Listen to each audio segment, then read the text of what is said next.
My name is Eric Driscoll, and I have chosen the topic of Truman's decision to drop the atomic bomb. The United States' decision to drop an atomic bomb on Hiroshima was a diplomatic measure calculated to intimidate the Soviet Union in the post-Second World War era rather than a strictly military measure designed to force Japan's unconditional surrender.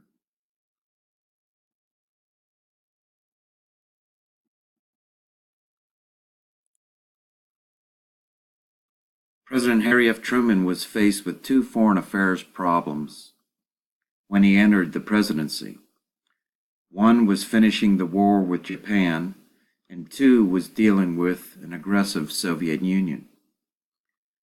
President Truman and his advisors knew that continuing to fight a conventional war with Japan would cost the lives of many more American soldiers. Already having lost 1.25 million lives, they looked for alternative solutions. Truman was assured that new weapons were being developed that would do greater damage and reduce the loss of troops in the Pacific theater. Also, he was contemplating asking the Soviet Union to fight in a joint effort to defeat Japan. However, the Soviet Union was showing signs of aggression in Europe, and Truman doubted whether he could trust them. The atomic bomb was the new weapon being created, which Truman hoped would solve both problems. It would end the war in Japan and deter Soviet aggression. At this time, the Soviets were negotiating with Britain and America over how Europe was going to be settled, and it got into the negotiations to divide up land and territory, and the Soviet Union was becoming aggressive, wanting to take territory, and so Truman knew that he had that kind of mentality to deal with. So the atomic bomb was tested in Los Alamos, New Mexico.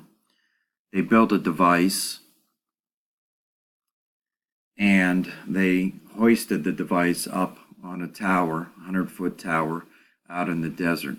And they chose this territory because nobody was out there, nothing was out there. So if there was any kind of damage, there would be little to no impact on American lives. This was the ground zero, the control area, and this is one of the bunkers that they modeled that they would need to use. In 1939, Albert Einstein wrote to President Franklin D. Roosevelt to inform him that Germany was attempting to build an atomic bomb, a nuclear weapon capable of mass destruction. Roosevelt then funded the Manhattan Project that Truman inherited, a research project to build a variable atomic weapon. The first test of the atomic bomb took place on July 16, 1945, in New Mexico. An atomic bomb gains its destructive force from a nuclear reaction, essentially the release of mass energy from small amounts of matter. A small nuclear bomb is capable of devastating an entire city with its blast, its fire, and the radiation caused by the blast.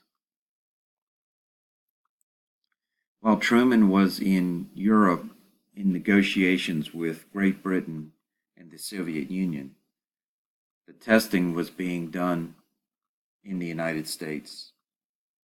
And after the testing, a report of the test reached President Truman from General Leslie Groves, and it had specific data on the explosion.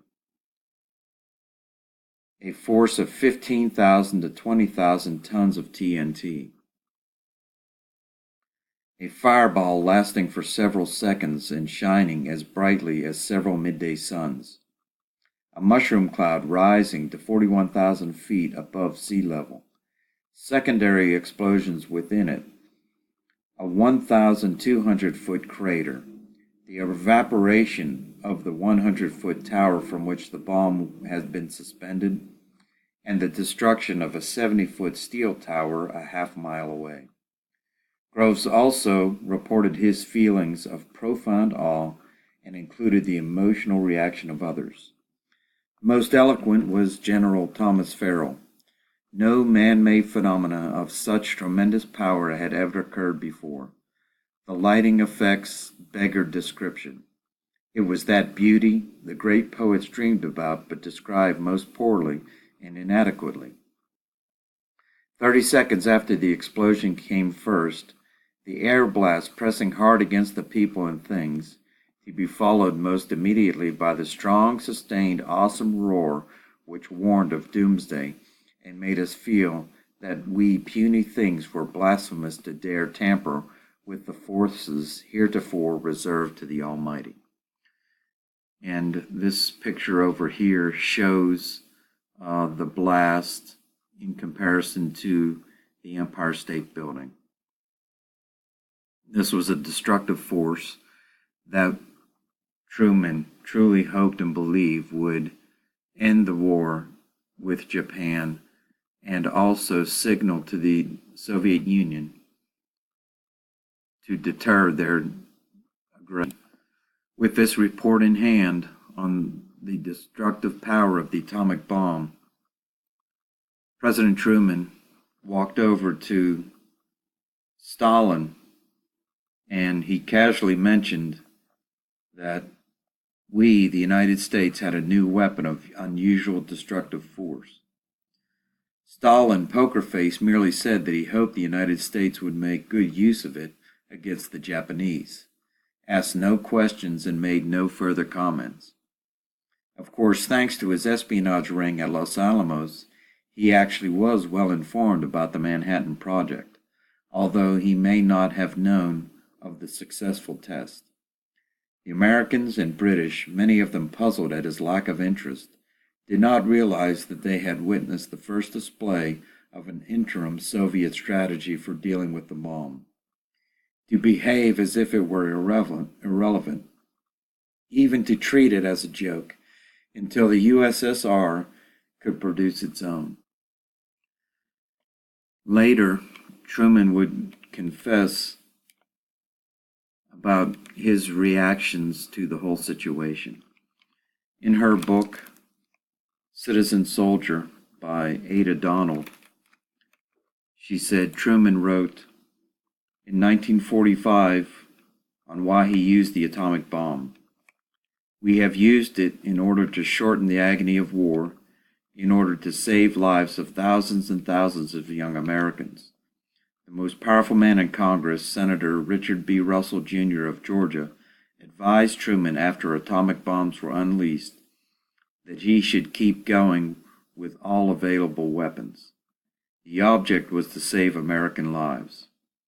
Finally, it was up to one person to end the war, the Japanese emperor. And after seeing the devastation of the atomic bomb on his cities, he realized that he was dealing with a force that was beyond his capabilities. So, in conclusion, the United States' decision to drop an atomic bomb on Hiroshima was a diplomatic measure calculated to intimidate the Soviet Union in the post-Second World War era, rather than a strictly military measure designed to force Japan's unconditional surrender. I believe that history reveals that it was both diplomatic and militaristic. It served Truman to end the war and create the atmosphere of deterrence with the Soviet Union.